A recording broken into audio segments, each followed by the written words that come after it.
All right, hello, good morning, AP Computer Science students. Today, we are going to review a topic of 2D arrays, and this is kind of a short review video. Obviously, we'll be doing this live if you come to live class, and then in live class, we'll be playing a Kahoot. If you're doing an asynchronous, the directions are right here.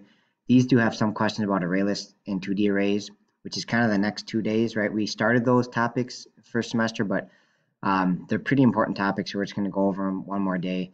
And then the main guts of the lesson today is going to be to do these diverse array questions. This is a free response question, and so there's videos to kind of help with it. And then also this PDF you'll need to actually see. So you can kind of code these in Eclipse or write them out on paper, however you want to do it. But these are pretty challenging, these free responses. So there are these videos here to help you.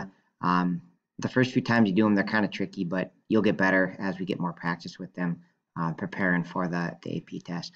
Looking ahead a little bit, the test is coming up the last day before we kind of have the break due to the transition to in-person learning.